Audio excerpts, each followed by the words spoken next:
이 세션을 진행해 주실 좌장이신 심영택 교수님을 소개하겠습니다. 심영택 교수님께서는 지금 서울대학교 기술지주회사 부사장 그리고 법학전문대학원의 교수님으로 재직 중이십니다. 그리고 미국 변호사로 특허 전문 관리회사인 인텔렉츄얼 벤처 코리아의 사장직을 또 역임하신 바가 있고요. 편안하고 재미있는 진행을 제가 부탁드려도 될까 모르겠습니다. 자, 박수로 심영택 교수님을 모시겠습니다. 여러분 박수 주십시오. 방금 소개받은 심영택입니다. 먼저 이렇게 이제 그 귀한 자리를 마련해 주신 그 특허청, 지식재산연구원, 발명진흥회, 대한변리사협회 모두 다 감사드리고요. 또 이렇게 오늘 이제 그 귀중한 자리를 받아서 다양한 경험을 가지고 계신 그 창조적인 아이디어를 성공하신 그 5분을 모시고 그 좌장을 진행할 이제 그 좌장이라는 중책을 맡게 됐습니다. 어쨌거나 제가 아직까지 밤 12시에 나가서 한밤에 나이트라인 같은 거 제가 진행해 본 적은 없지만 최선을 다해서 노력해드리고 또 이거 효율적인 진행을 이제 가능한 한 빨리빨리 진행을 하도록 하겠습니다. 이제 보통 발표는 15분 하시고 그 다음에 이제 그 토론이 15분 있으니까 그 사이에 질문 있으시면은 이메일로 올리시면은 제가 가능한 한 반영을 하겠습니다. 첫 번째 강연자인 임지훈 대표님 소개해드리겠습니다.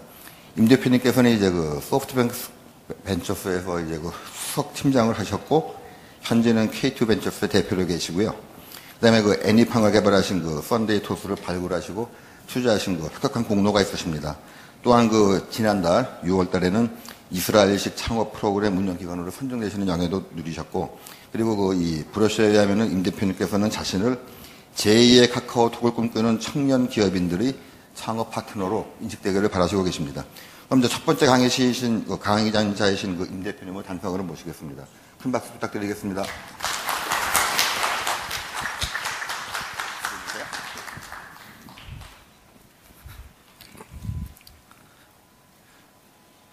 예, 안녕하세요. 지금 소개받았던 임지훈이라고 합니다.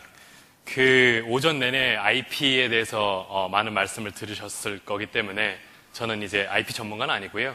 오히려 사업적인 거에 대해서 창조 경제에 있어서 성공하는 기업들에 대해서 좀 말씀을 드릴까 합니다.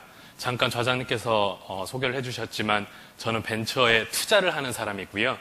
그래서 이제 소개해 주셨던 것처럼 애니팡을 만들었던 회사에 2010년도에 직원 5명 있을 때 30억 원이라는 큰 돈을 투자를 했고요. 그래서 지금 그 회사는 IPO 직전에 있는 성공적인 회사가 됐고요. 벤처 캐피탈, 벤처 투자라는 거에 대해서 조금만 더 설명을 드리면요. 우리나라에서는 캐피탈이라는 단어 자체가 조금 이상하게 쓰이고 있는 것 같긴 한데 좋은 의미입니다. 어떻게 보면은 열정 있고 창의적인 생각을 하는 그런 기업가 분들께 저희가 돈을 투자해 드리는 건데요. 연대보증도 안 잡고 담보도 안 잡고 사실 그런 분들 은행 가시면 다들 험난하게 돈을 빌리지도 못하시는데 저희는 그분들의 역량을 믿고 투자해 드리고 그 다음에 그분들이 잘 안 됐을 때에는 저희 돈 사실 회수 못하고 다 날리는 거고요. 대신에 그분들이 성공했을 때에는 저희가 소수 받았던 지분으로 수익을 내는, 그래서 보통 저희가 10개를 투자를 하면 한 3, 4개 정도 회사는 그냥 쫄딱 망하고요. 한 2, 3개 정도 회사들이 이제 저희가 투자했던 원금 정도를 돌려주시고요. 애니팡 같은 그런 회사들이 처음에 한 2개 정도 있어가지고 전체 저희가 10개 투자했던 거에서 수익이 나는 기본적으로 그런 하이 리스크 하이 리턴의 그런 사업을 하고 있습니다.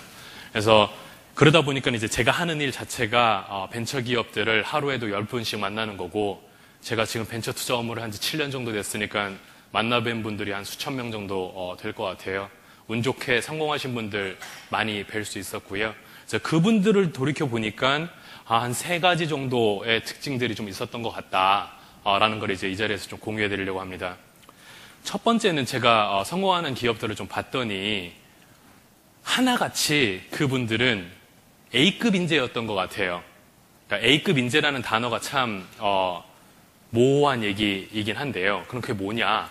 뭐 학벌이냐? 뭐 똑똑함이냐? IQ냐? 이런 거를 여쭤보시는 분들도 있는데 그건 아닌 것 같고요.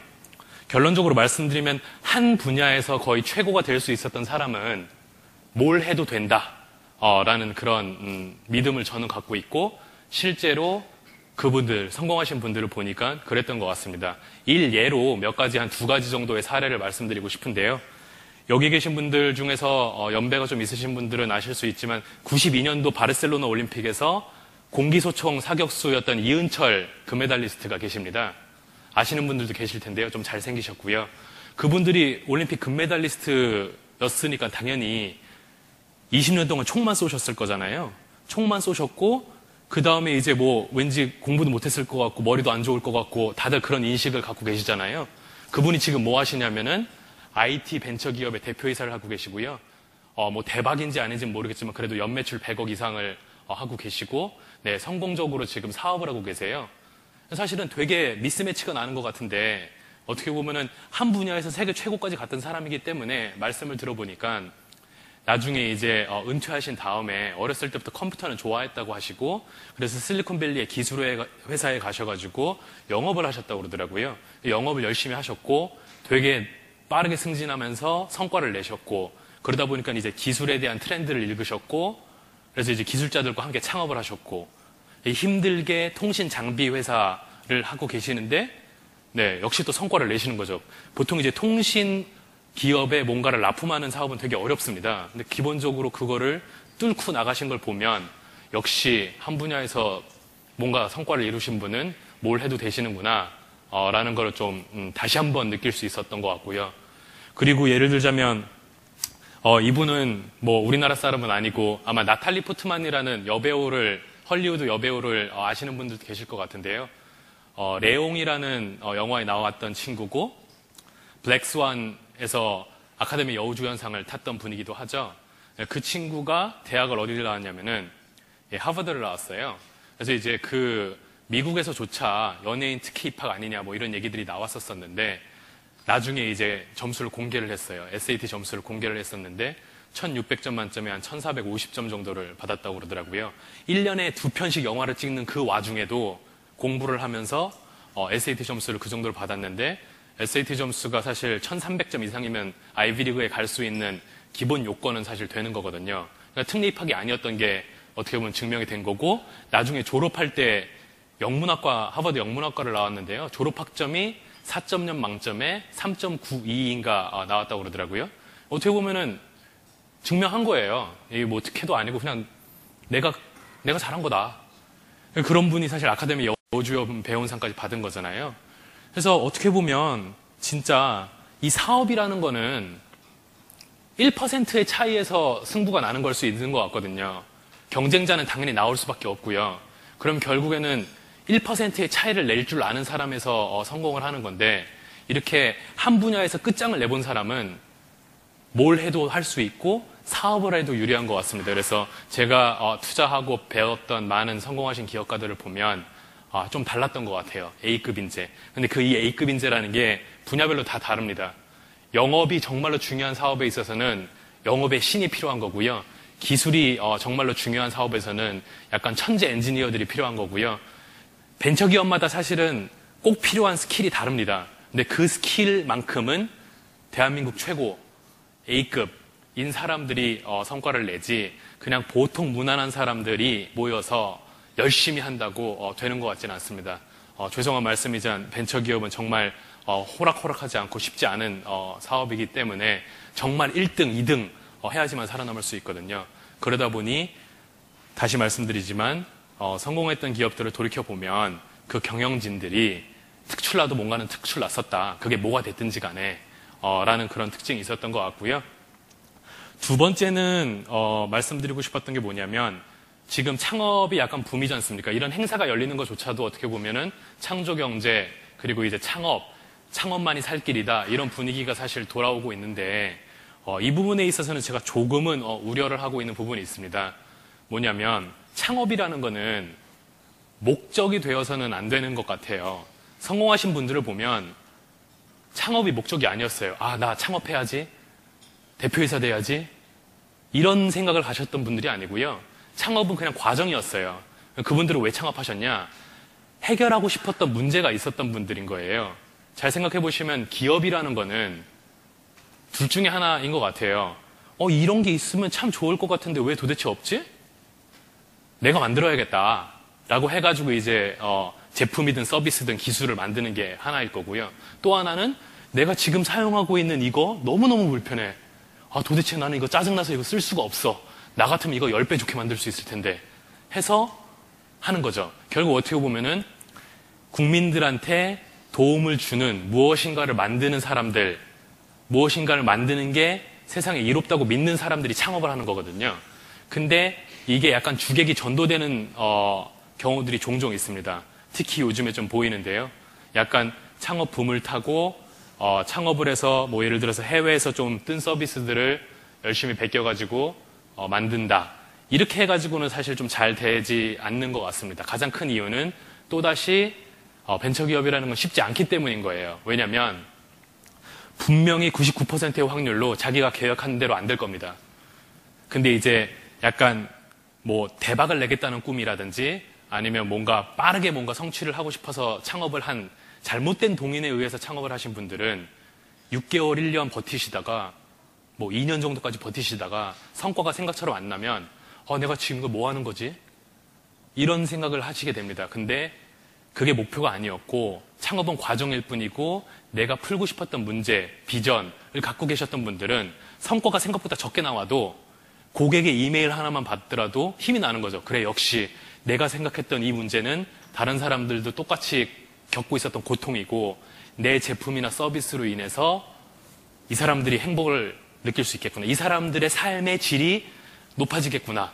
라는 걸 깨달으면 3년이고 5년이고 7년이고 버틸 수가 있는 겁니다. 그러다가 보면 때를 만나서 대박이 날 수도 있는 거고요. 그래서 두 번째 말씀드리고 싶었던 거는 주객이 전도되는 현상이 있으면 안 되고 성공하신 분들을 보면 대체로 자기가 믿는 어떤 문제, 내가 어떻게든 이거를 해결하겠다라는 걸 보고 꿋꿋이 나가신 분들이라는 거를 이제 말씀드리고 싶고요. 그리고 이제 마지막 세 번째에 대해서 말씀드리고 싶은 건 뭐냐면 이제 많은 사람들이 미디어에서 항상 좋아하는 일을 하라고 부축입니다. 뭐 인생 하나밖에 없는 인생, 좋아하는 일을 해야 되고 좋아하는 일을 하다 보면 잘하게 되고 기본적으로는 맞는 얘기라고 믿습니다. 근데 제가 벤처기업들한테 항상 말씀드리는 거는 잘하는 일을 해라 라고 말씀드립니다. 좋아하는 일은 좋은데 다시 말씀드리지만 벤처기업은 정말 어렵거든요. 경쟁이 치열합니다.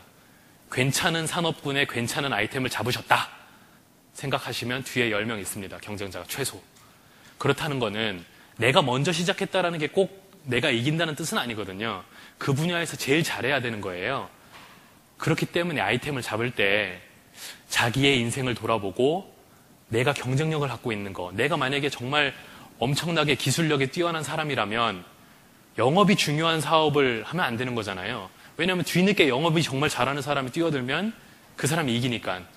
그래서 좋아하는 것과 어떻게 보면 사업이라는 게 되게 아주 쉽게 생각해보면 좋아하는 것과 잘하는 것과 시장이 원하는 거의 교집합을 잡으면 성공할 수 있는 건데요. 이 중에서 제가 이제 많은 분들께 항상 부탁드리고 강조하는 거는 잘하는 거에서 한번 시작해봐라. 왜냐하면 좋아하는 것만 하다가는 좋지 않은 결과가 나올 수 있다. 저희가 아무리 좋아해도 제가 아무리 지금 수영을 좋아해도 박태환이 될 수 없는 거고 여러분들이 아무리 스케이팅을 좋아해도 김연아가 될 수 없잖아요.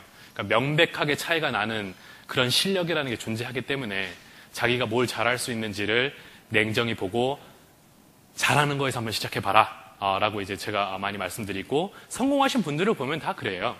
그래서 이제 그 말씀드린 것처럼 3가지 정도의 성공하는 그 기업들의 특징 아니면 성공한 분들을 봤더니 이렇더라 라는 거를 말씀드리고 싶었고요. 마지막으로 보너스로 그냥 좀 더 첨언드리고 싶은 거는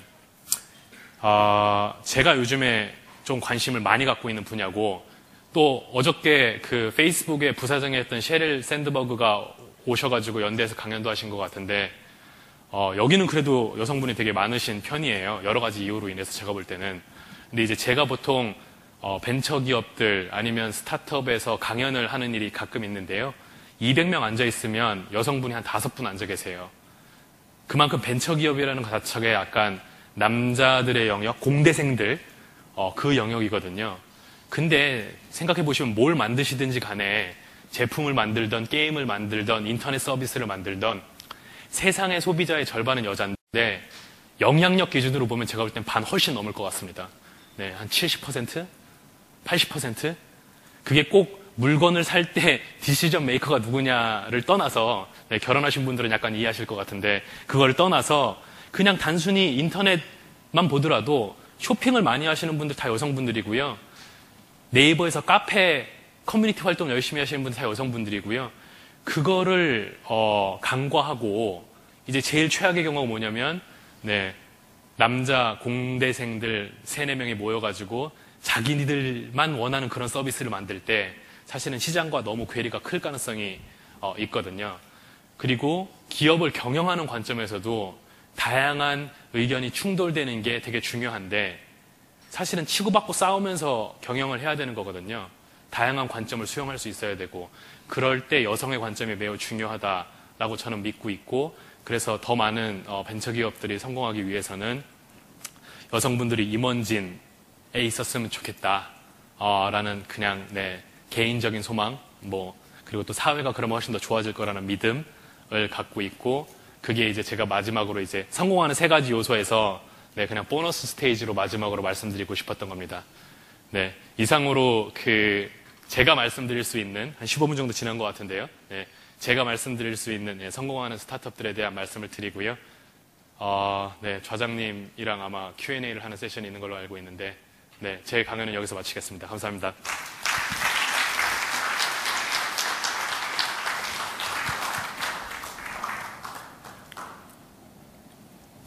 보통 이제 이런 거 하면 이렇게 소파를 갖다 놓는데 소파는 아니고 나오네요. 네. 낚시 의자라고 들었습니다. 좋습니다. 예. 네. 예. 먼저 앉으시죠. 주인공이신데. 어쨌거나 발표 감사드리고요. 이제 이 주최 측에서 그동안 열심히 해서 온라인상으로 들어온 질의사항들이 있는데 제가 좌장을 맡았으니까 이제 좌장의 권한을 남용해서 제가 먼저 여쭤보겠습니다. 그럼요. 네. 가장 중요하신 게 A급 인재라 그랬는데 네. A급 인재가 아니면 어떻게 해야 되나요? 저는 모든 사람이 창업해야 된다고 생각하지 않습니다. 예. 저 좀 냉정한 사람이고요. 예를 들자면 죄송합니다. 네, 죄송한 말씀인데 예를 들어서 그냥 보통 기업에 취업도 하기 힘든 사람인데 예를 들자면 그런 분들이 창업을 하는 게 과연 맞을까?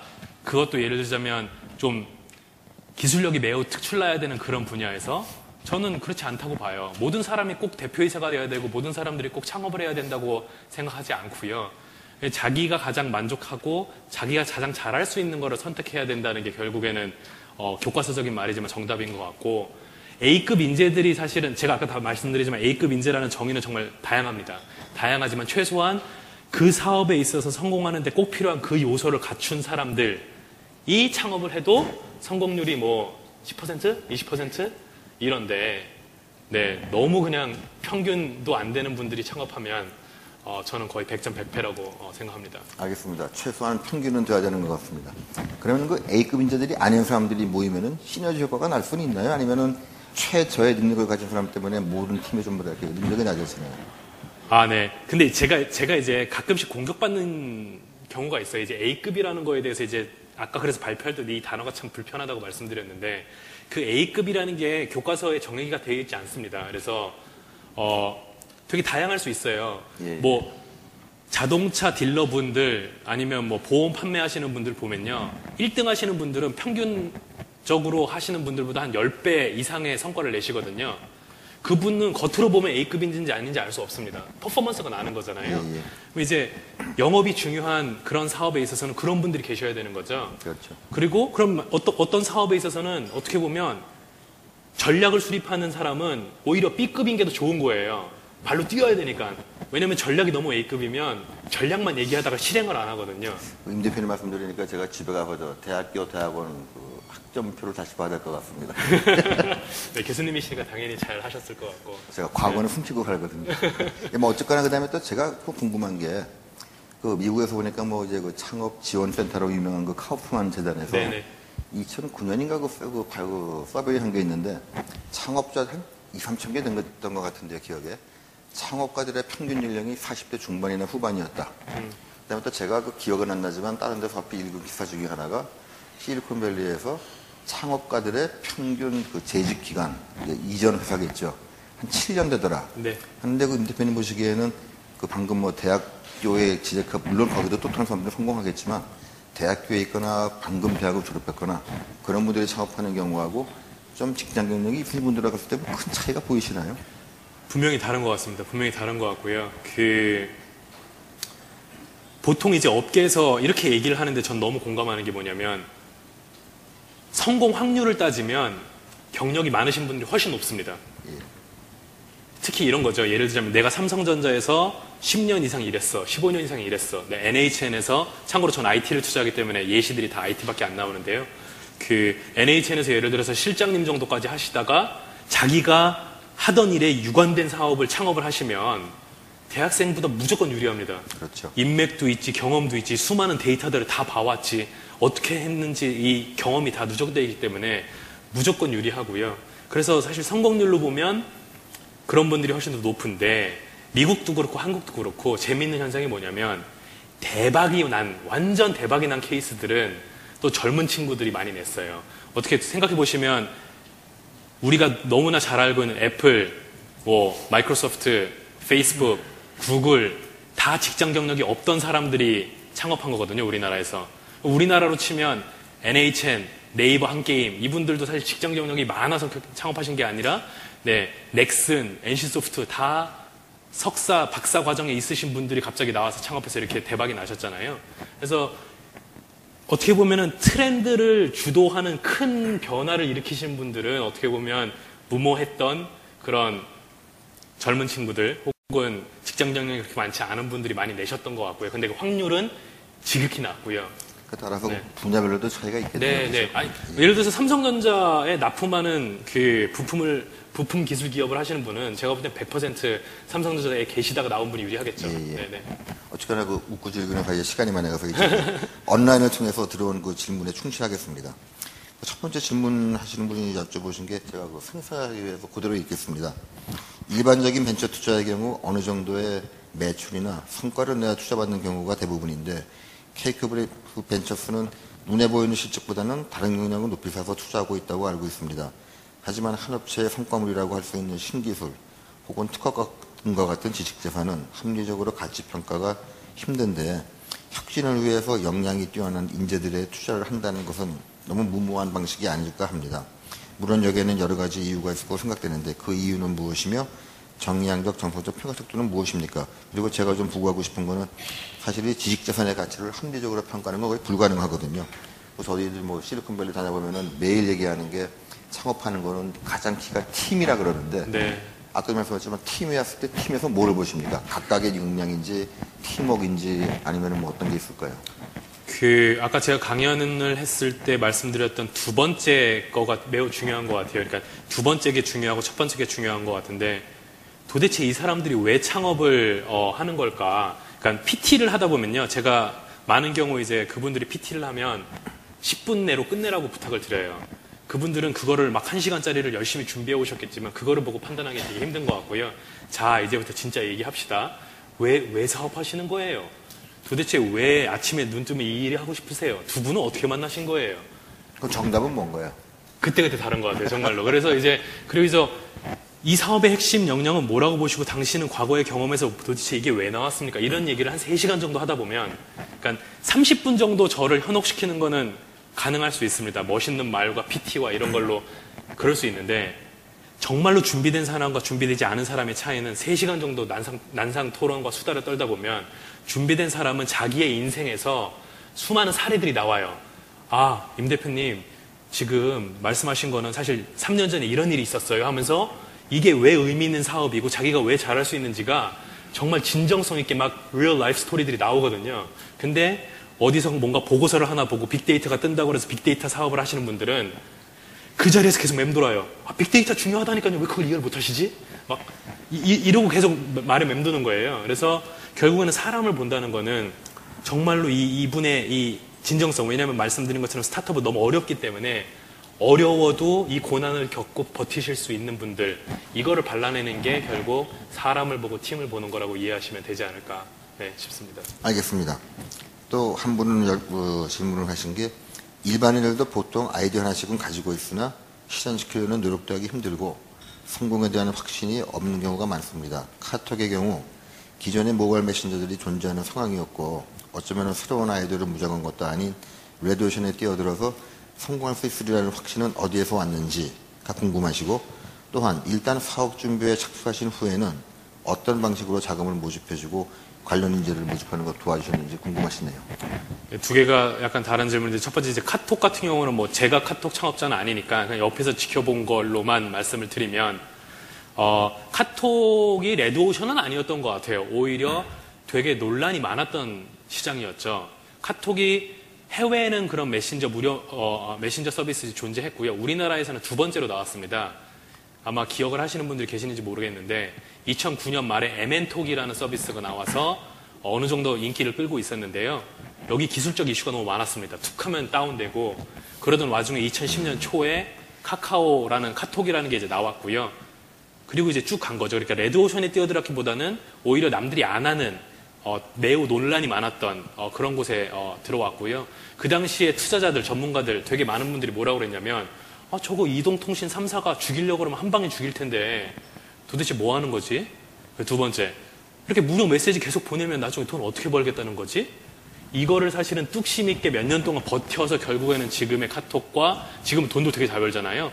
결국에는 아까 말씀드린 것처럼 명확한 믿음을 갖고 버티는 게 되게 중요한 것 같고 두 번째 말씀하셨던 게 그러면 자금은 어떻게 유치해야 되는지와 뭐 뭘 도와줄 수 있는지 이런 걸 말씀드리는데 자금 어떻게 유치해야 되는지는 아까 제가 말씀드렸던 세 가지에 본인이 잘 맞는지 잘 돌이켜보시면 될 것 같고 K큐브 벤처스는 자금 플러스 알파를 좀 많이 제공해 주려고 노력하는 그런 투자사고요. 가장 큰 건 뭐냐면 우리가 투자했던 회사들끼리 서로 그런 노하우를 공유하는 시스템이 있습니다. 온라인 시스템도 있고요. 한 달에 한 번씩 대표이사들이 투자 받은 대표이사들이 다 모여요. 다 모여가지고 지난달에 자기가 있었던 경험들 공유하고 같이 술도 먹고 놀기도 하고 이러면서 사실은 각자의 강점을 최대한 모아서 이제 시너지를 내고 있거든요.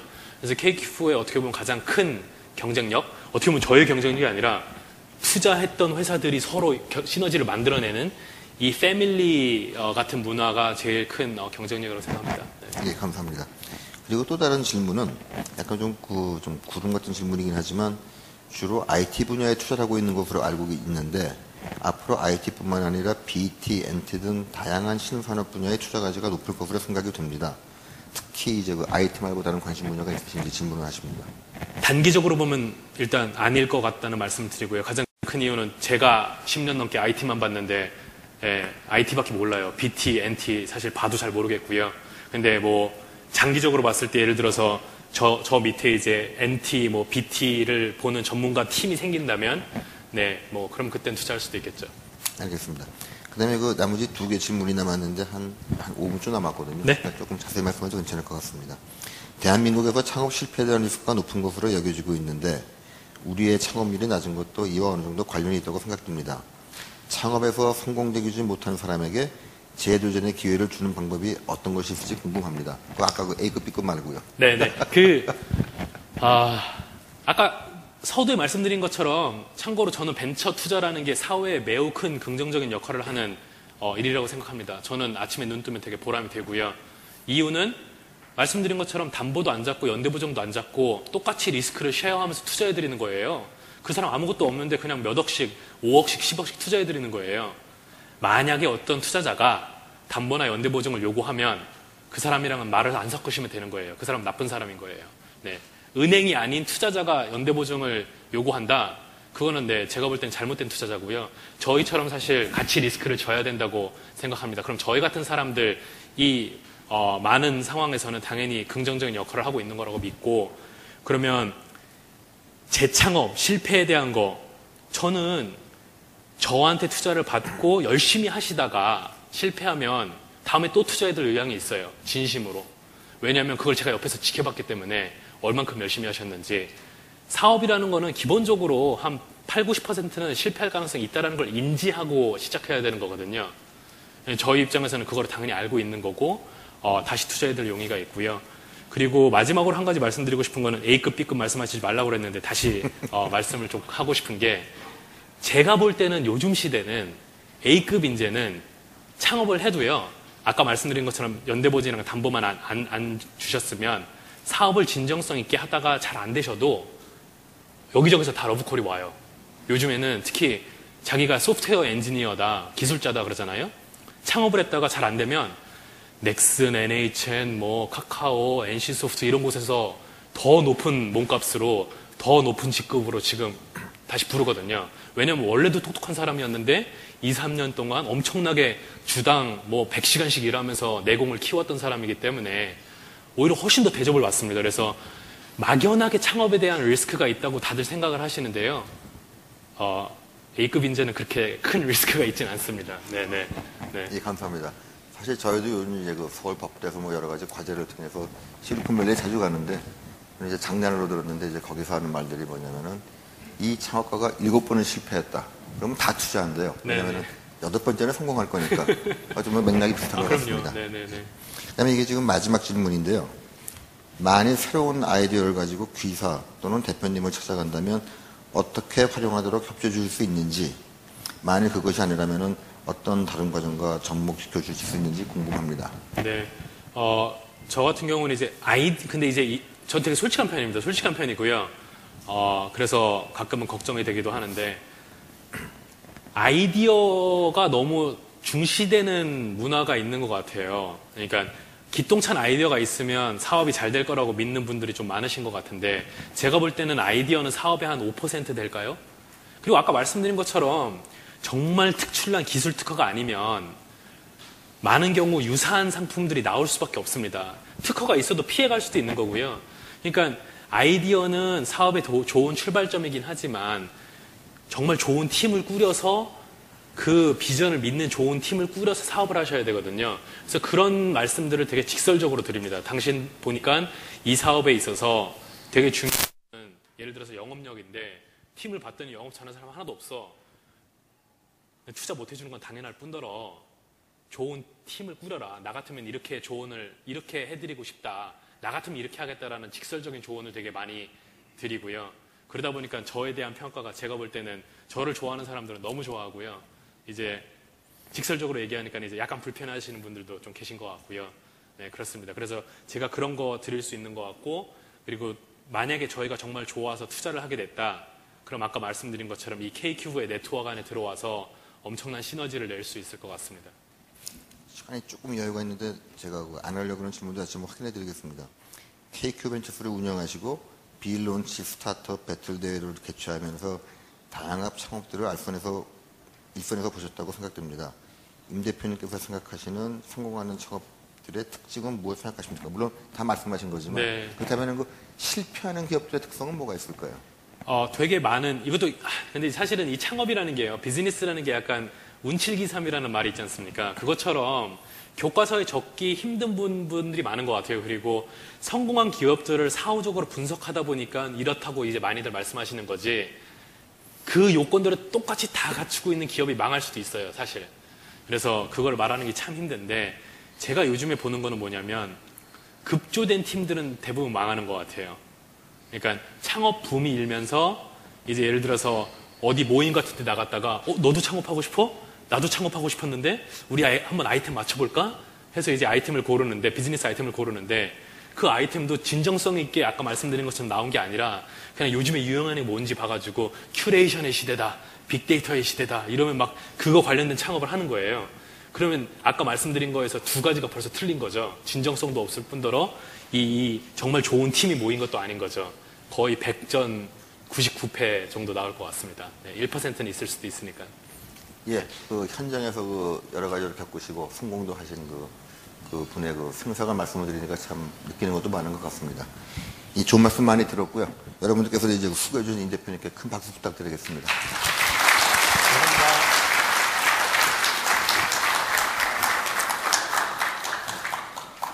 예, 아직까지 시간은 계획대로 잘 진행되고 있고요.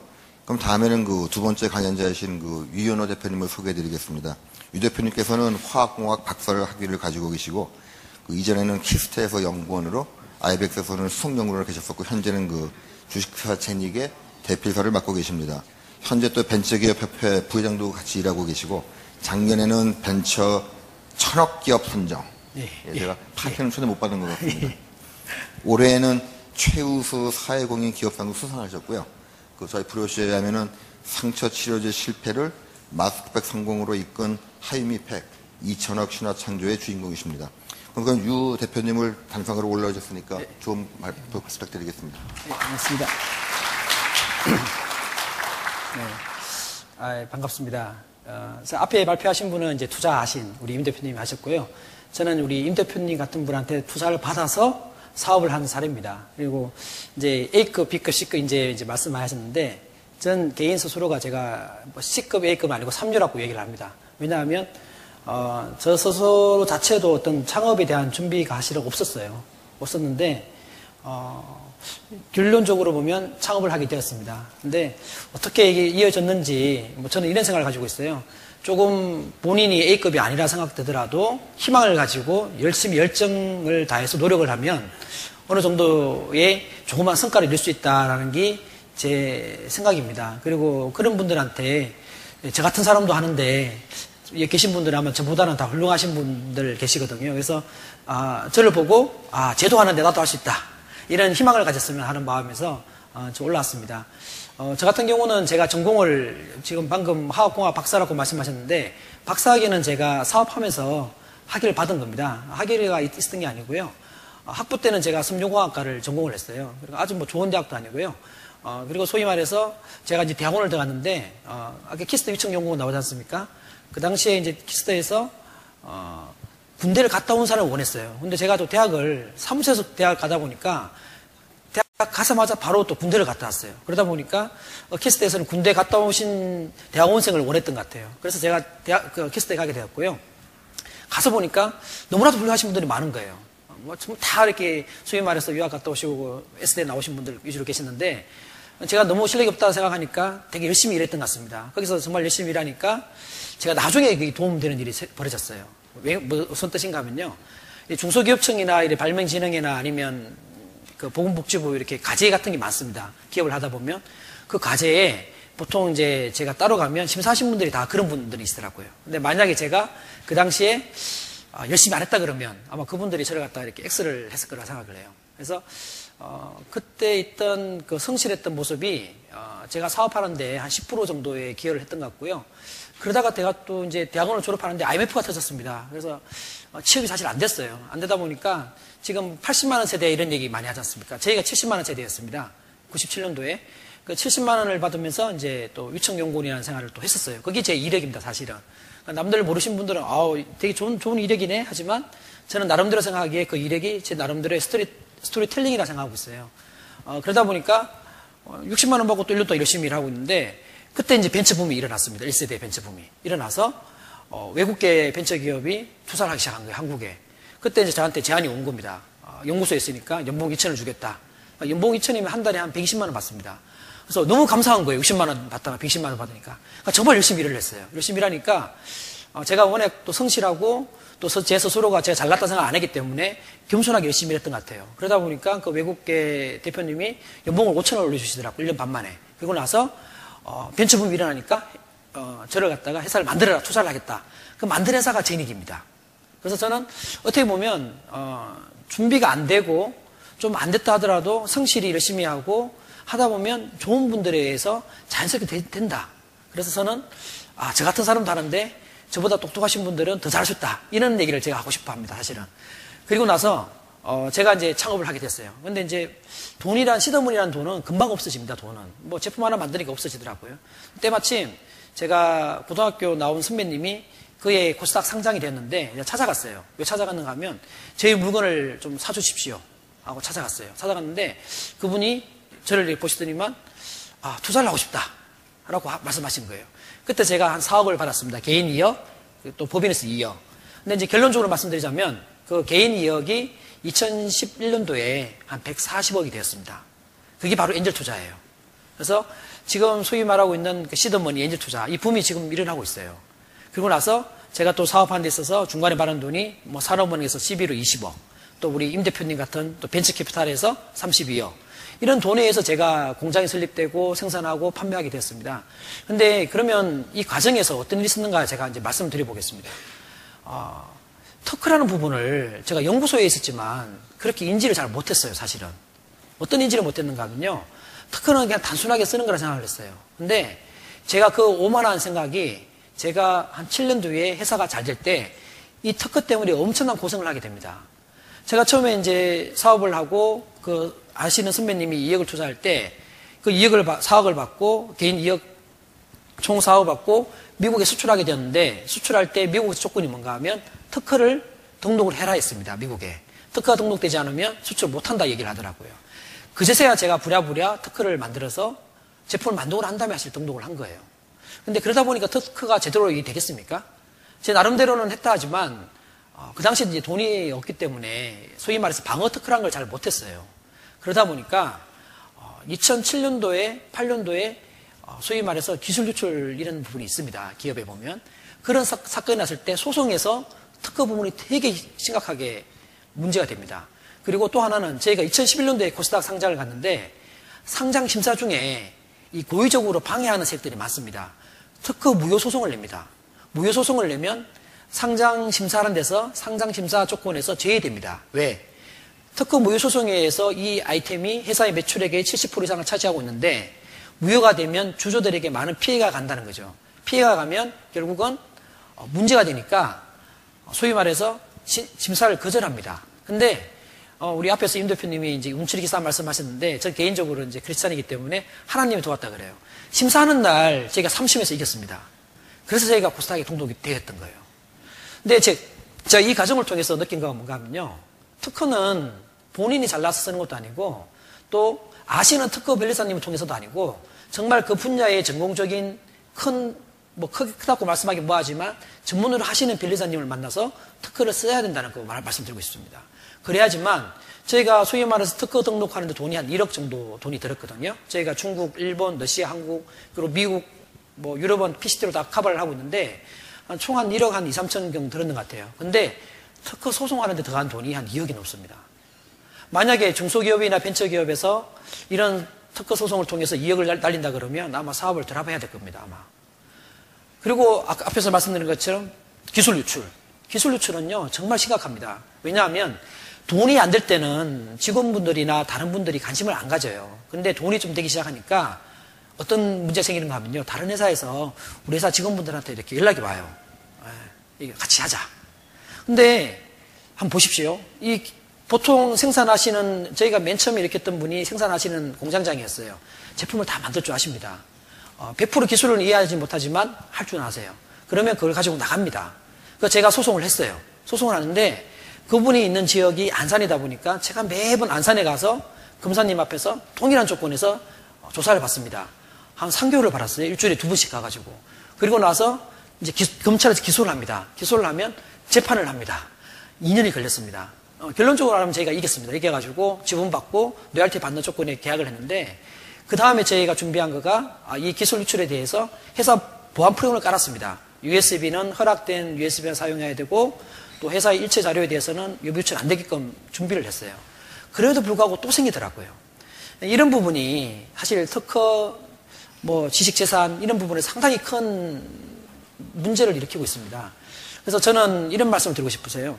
어차피 지금 창업하시고 특허를 만드시고 기술 개발해서 창업하신 분들은 대부분 다 성공한다고 생각하고 저는 한다고 생각하고 있습니다. 근데 그 이전에 정말 A급 인재가 되기 위한 가장 중요한 부분이 내가 잘 모른다, 겸손하다 생각하고 그 준비를 다시 공부를 해야 된다는 겁니다. 지금 학교에서 지금 창업에 대해서 많은 공부를 하고 있거든요. 하고 있는데 사업자 등록증을 어떻게 내고 또 이 마케팅을 어떻게 하고 그 마케팅을 통해서 어떻게 영업을 한다 이런 내용에 대해서 많이 교육을 받습니다. 근데 지금 21세기는 우리 18세기에 하던 산업혁명에 이래서 제조 생산이 아니라 21세기는 지적재산권의 기본을 둔 비즈니스가 나와야 된다는 거죠. 그러기 위해서는 충분히 사업하고자 하시는 분들이 그걸 기본으로 바탕으로 그걸 준비를 하셔야 된다는 얘기입니다.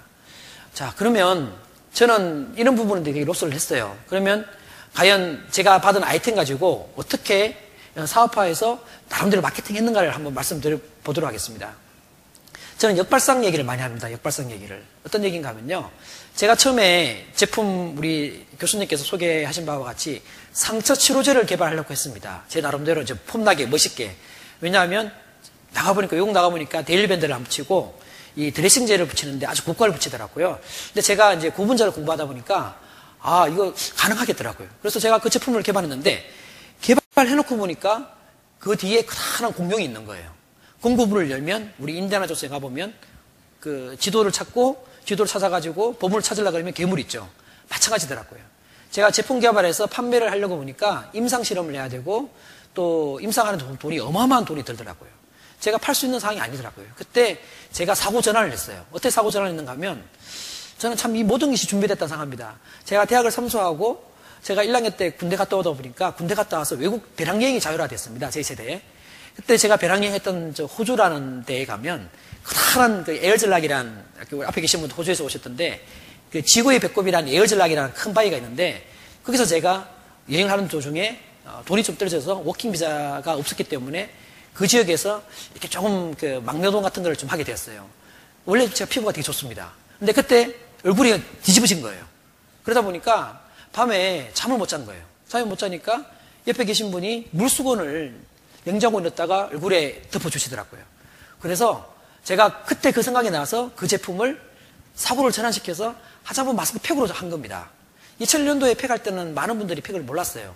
근데 그걸 하고 나서 보니까 한국에서는 또 판매가 안 되는 거예요. 왜냐하면 중소기업 제품을 아무도 쓰고자 하는 분이 없다는 거죠.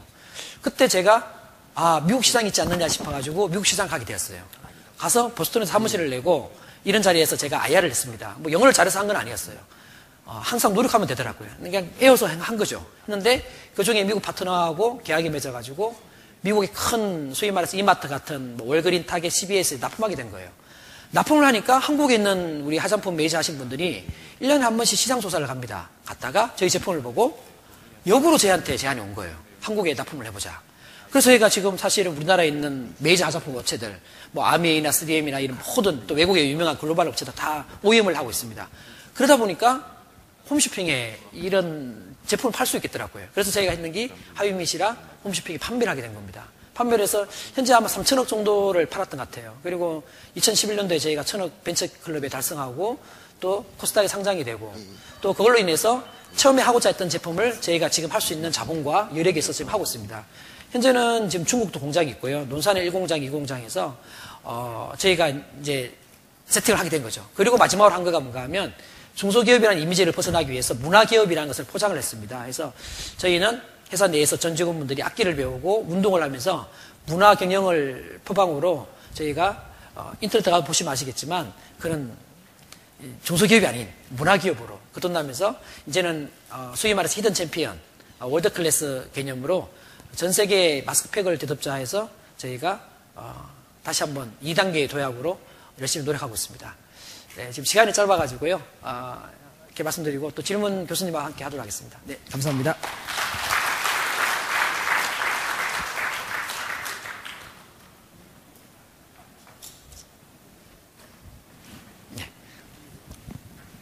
이 대표님 말씀 잘 들었습니다. 네. 앉으시죠. 네. 이번에는 제가 마이크가 나오나요? 예. 이번엔 제가 좌장의 권한을 남용하지 않고 인터넷으로 취합한 질문부터 하나하나 여쭤보고 싶습니다. 네. 처음 질문이 뭐냐면은 약간 좀 뜬금없는 질문이지만 벤처기업이 어떤 분야에 집중해야 한다고 생각하십니까? 하고 물었습니다.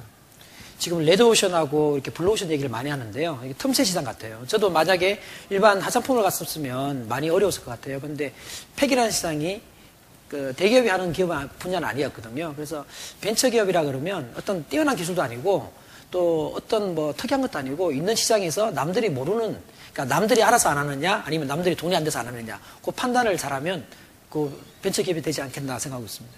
예.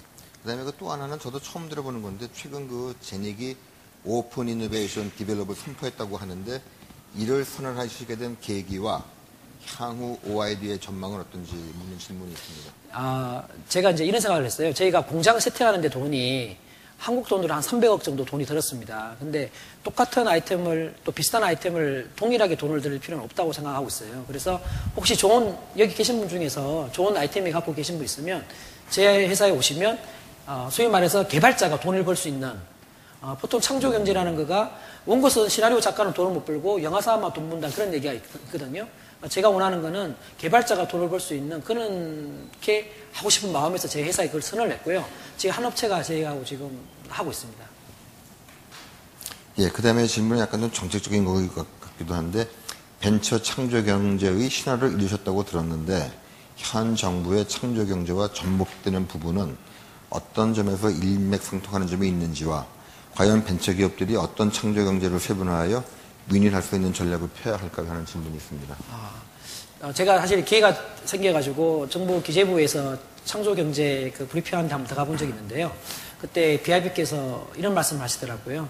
부처 간의 벽을 허물어라 얘기를 하시더라고요. 근데 제가 그 말에 상당히 감명 깊었던 이유가 지금 우리는 우리 전공하신 분야만 많이 보고 있지 않습니까? 근데 제가 이 회사를 하게 된 것도 제 힘은 아니거든요. 저희 주위에 계신 많은 분들이 회사에서 도움을 주셨어요. 그래서 혼자 하려 하지 말고 옆에 계신 분들하고 같이 함께 한다 그러면 그게 저는 창조 경제가 아닌가 싶습니다. 내가 하려고 하면 똑똑한 인재가 내가 잘나서 하는 사업이고 같이 여러분들하고 힘을 같이 한다 그러면 그 새로운 일에 만드는 그게 창조 경제가 아닌가 생각하고 있습니다. 그래서 같이 해야 된다.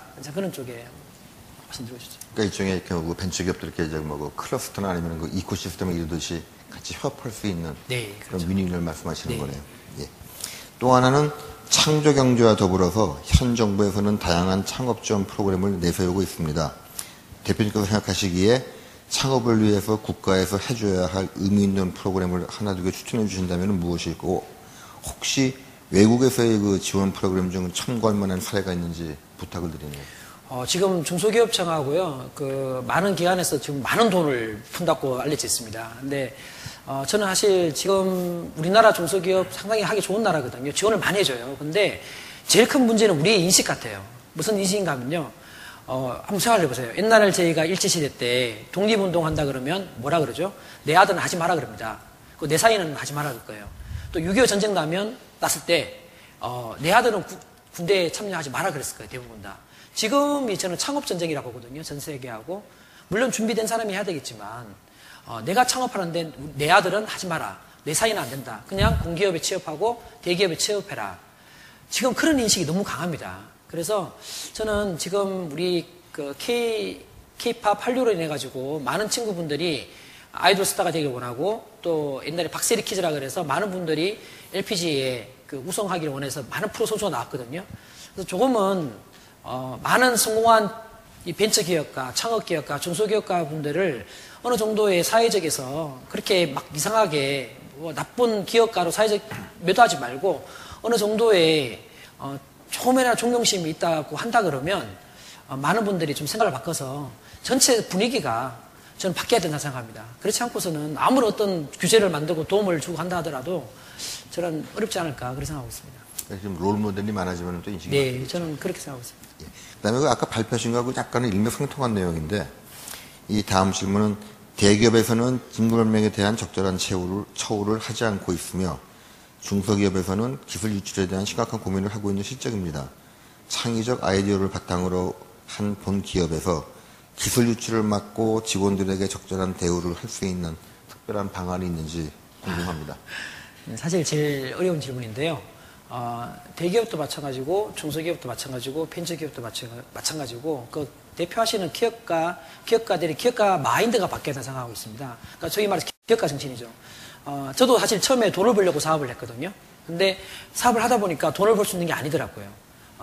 주식 팔 수 있는 상황도 아니고 그렇다고 큰 돈을 벌어갈 수 있는 상황은 아닌 걸 제가 알게 되었습니다. 그래서 어차피 자기가 받은 달란트를 사회에 안 한다 생각한다 그러면 그런 마인드를 바꿔야 돼요. 그 마인드를 바꾸는 길만이 기술 유출도 마찬가지거든요.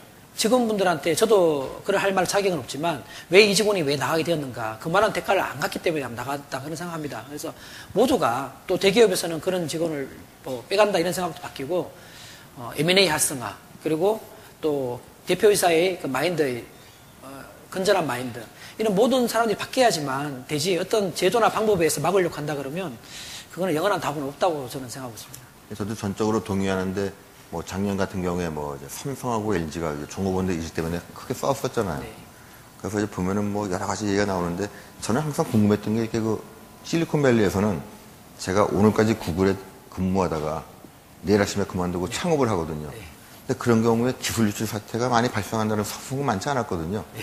그런 거면은 어쩌면은 우리나라에서는 이 기술 유출에 대한 어떤 좀 그 실제로 하는 사람들이 많으니까 또 그렇겠지만 기술 유출에 대한 좀 그 범위가 넓어지다 보니까 오히려 창업을 억제하는 경향은 있지 않나 그런 생각이 드는데요.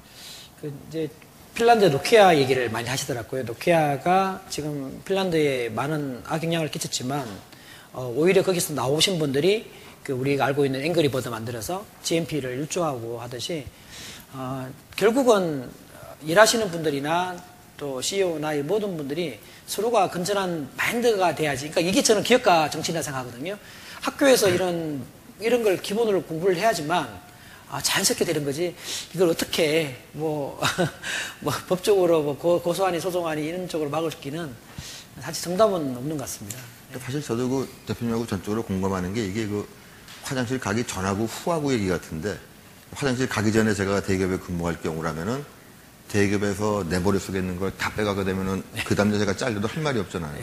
따라서 가능한 한 얘기를 안 하려고 그럴 것인데, 제가 일단 나가서 창업을 하게 되면은 제 밑에 있는 종업원들은 머릿속에 있는 거 다 털어서 저한테 족수물 하는 생각이 들지 않을까 싶거든요.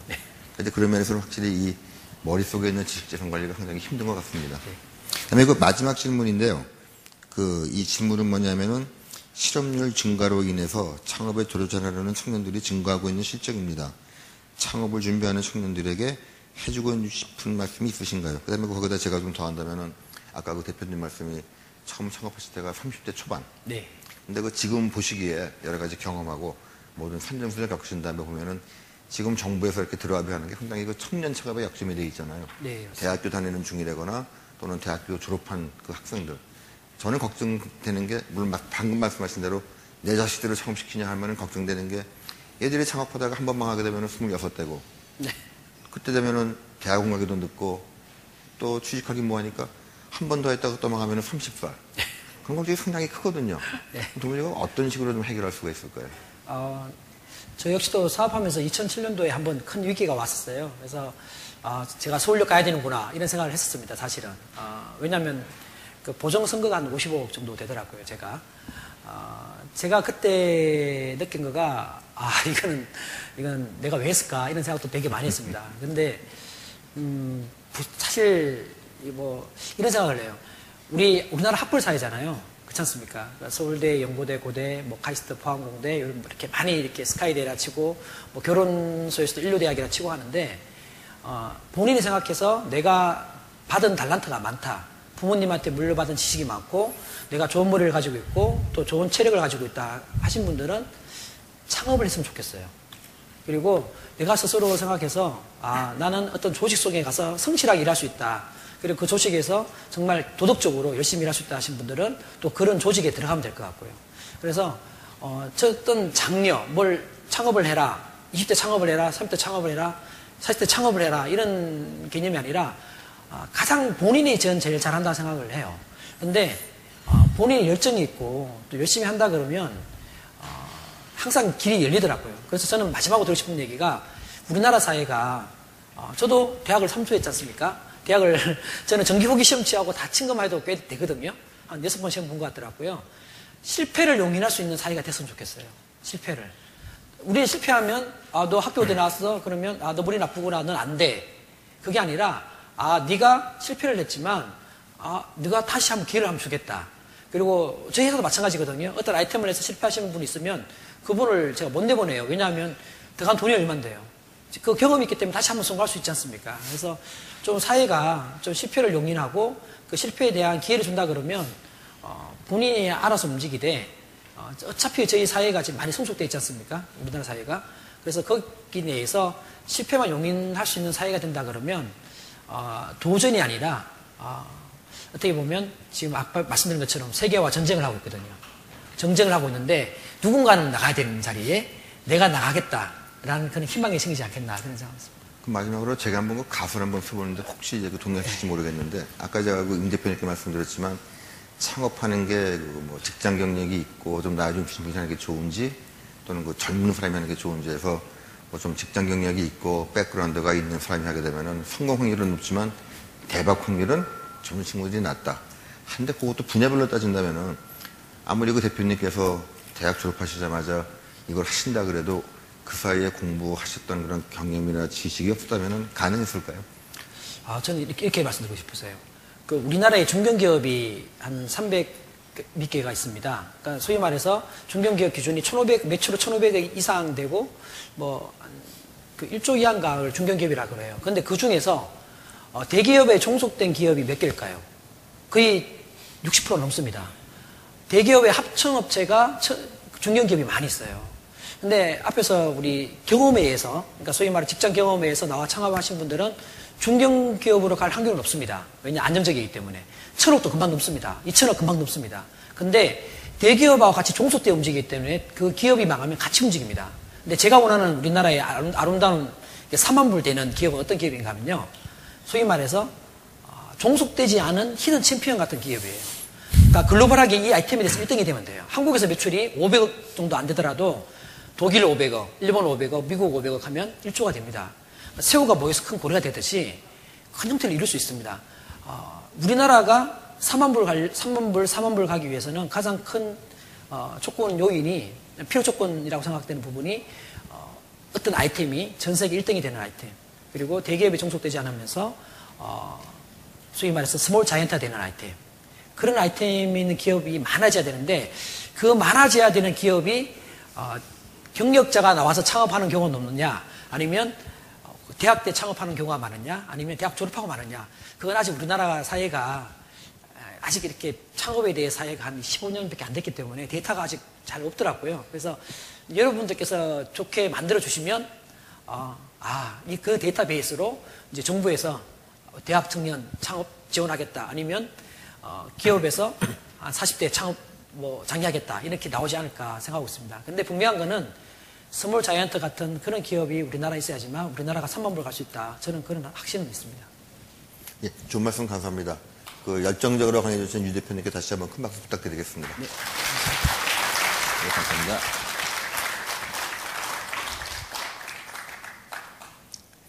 예, 이번에는 세 번째 강연입니다. 이 강연 끝나고 잠깐 쉴 텐데요. 이번 그 세 번째 강연자는 그 안준기 수석님이신데, 안 수석님께서는 현재 제가 쓰고 있는 랩탑을 만든 LG전자에 근무하고 계시고, 그 전자공학 박사학위를 소지하고 계시고요. 특히 이제 그 이동통신 분야에서 한 20년 동안 그 연구를 하셨습니다. 그러다 보니까 현재는 LG전자 차세대 통신연구소 수석연구원, 그리고 2013년 올해의 발명왕 파트하실 때 저한테 불려주시기 바라겠습니다. 그러다 보니까 이제 WCDMA나 LT 쪽으로 해서 표준 특허도 다소 보유하고 계시고요. 현재까지 출원하신 특허가 1,700건, 등록된 게 한 500건이라고 하십니다. 그럼 저 안준기 발명가님, 박사님, 수석님 어디 계신가요? 예. 예. 큰 박수 부탁드리겠습니다.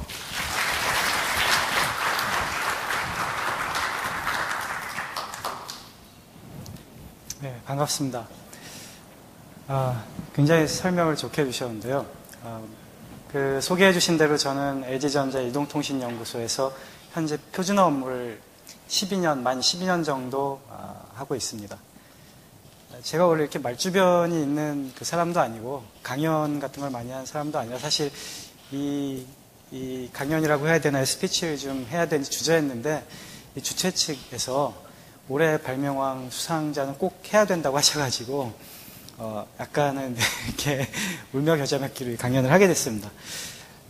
앞에 첫 번째 강연하신 분께서는 그 투자, 어떤 사업에 투자를 하시는 일들을 하시는 분이었던 것 같고, 두 번째 방금 강연해 주신 분께서는 사업을 직접 벤처 사업을 운영하시는 분인데, 저는 그 소개받은 대로 말 그대로 월급장입니다. 그냥 샐러리맨이고 연구원이지만 실제 월급 받아서 생활하는 사람이죠. LG전자에서 12년 넘게 지금 근무를 하고 있고요. 이동통신 분야에서 일을 하고 있습니다. 특히 그 올해 큰 상을, 이렇게 영광된 상을 받게 된 그 공적이 표준 특허 개발이고요. 그래서 그 공적에 대해서 간략하게 소개를 해달라고 이 발명진의 주최에서 말씀하셨는데, 표준 특허라는 것 자체를 어떤 의미인지 알고 계신 분들이 많지 않을 것 같습니다. 우리나라의 표준 특허라는 분야가 이렇게 넓게 알려진 분야가 아니고요. 그래서 제 공적에 표준 특허를 많이 썼다 하는 게 뭔지 설명을 드리려면 일단 표준 특허에 대한 설명을 드려야 될 것 같고, 그래서 이제 간략하게나마 표준은 뭐고 표준 특허는 뭔지, 제가 하는 업무 이동통신 분야에 대해서 소개를 드리고, 그리고 그 분야에서 제가 어떤 일을 했는지 간략하게 말씀드리면 될 것 같습니다. 제 말주변이 없더라도 좀 양해해 주시고요. 제가 좀 뻣뻣할 수 있습니다. 그래서 제가 2001년도 11월경에 11월 10월경에 LG에 입사해서 2002년도 1월에 첫 출장을 갔습니다. 그게 표준화 회의 출장이었는데요. 많은 통신회사들이, 세계 각국의 통신회사들이 모여서 그 표준화를, 이른바 표준화 기술을 개발하고 협력해서 개발하는 회의였고요. 핀란드 꽃빌란비에서 1월 달에 굉장히 추운 동네죠. 핀란드면은 그 겨울이 굉장히 춥고 거의 하루 종일 깜깜한 밤인 그런 동네인데, 거기에서 일주일 동안 호텔방에, 꽃빌란비라는 그 산속에 있는 동네 호텔방에 일주일 동안 갇혀서 아침 9시서부터 저녁 한 7, 8시까지 계속 회의를 했습니다. 그 회의를 하면서 하는 게 뭐 핀란드의 대표적인 회사 노키아, 뭐 아니면 뭐 에릭슨, 모토로라, 저희 LG, 삼성 같은 회사들이 모여가지고, 지금은 약간 이제 한물 가는 기술처럼 보일 수도 있지만 HSDPA라는 이동통신 기술의 표준을 제정하는 일을 일주일 동안 하는 겁니다. 그런 식으로 해서 표준이 만들어집니다. 그건 어떤 단편적인 말씀을 드리는 건데, 그러면은 표준은 뭐냐라고 얘기할 때, 저는 제가 하는 분야가 이동통신 분야이기 때문에 이동통신 분야에 맞춰서 표준 이야기를 할 수밖에 없는데, 이동통신 분야, 특히 LG전자에서 제가 맡은 표준 분야는 핸드폰에 연관되는 표준 기술들이고요. 그러다 보니까 이 이동통신 LTE 기술 표준이라고 하는 거는 이 LTE 핸드폰의 설계도를 만드는 일이라고 생각하시면 되겠습니다. 그런데 모든 나라에 세계 각국의 유수한 그 통신 회사들, 뭐 통신 오퍼레이터, 핸드폰 제조업체, 기지국 제조업체들이 다 같이 모여가지고 이 기술을 만드는 거죠. 물론 단번에 못 만들겠죠. 각자 자기 회사에서 자체 기술을 개발해서 가져와서 또 토론을 하고 협상을 해야 되고, 이게 몇 년 동안 가기도 합니다. 표준 하나를 제정하는데. 그러면 이 표준을 왜 만드느냐? 핸드폰 설계도를 왜 굳이 여러 나라가 모여가지고 같이 만드느냐, 하나로. 만드는 이유는 쉽게 생각하실 수 있겠죠. 로밍 때문입니다. 사용자 입장에서는.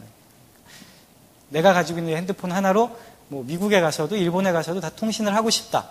그러면은 모든 나라들이 동일한 방식으로 통신 수단을 제공해야 되고, 이 동일한 하나의 핸드폰 가지고 어디 가서도 통화를 할 수 있어야 되겠죠. 그렇기 때문에 국제 표준 기술을 제정을 하는 겁니다. 물론 그 핸드폰의 설계도라고 했지만 실제 그 설계도라는 게 어떤 회로도 같은 개념은 아닙니다. 어떤 방식으로 데이터를 송수신하고 어떤 방식의 신호가 오가는가를 제정하는 분야인데요.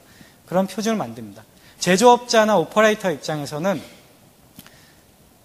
단일화된 규격, 표준 규격을 갖는 게 굉장히 중요한 게, 그래야지만 어떤 제품을 만들었을 때 그 제품을 세계 각국에 팔 수 있고, 오퍼레이터 입장에서는 동일한 제품으로 어느 나라에서든 어느 지역에서든 서비스할 수 있기 때문에 굉장히 중요합니다. 그래서 결국 이 이동통신 분야에서, 물론 이동통신 분야뿐만 아니라 뭐 디지털 TV도 표준이 있어야 되고요. 하다못해라는 말씀드리면 좀 이상하지만 이렇게 컴퓨터 안에 메인 CPU하고 메모리 간의 버스 방식도 다 표준이 존재합니다. 대부분 모든 전자업체에서, 뭐 전자업체뿐만 아니지만 모든 분야에서 표준들이 존재하는데, 특히 이동통신 분야에서는 이 글로벌 로밍, 그리고 제조업체들이 엄청나게 증가하는 수요들에 대해서 단일한 생산품들, 제품들을 팔 수 있기 위해서 표준이 굉장히 중요한 위치를 차지하고 있습니다.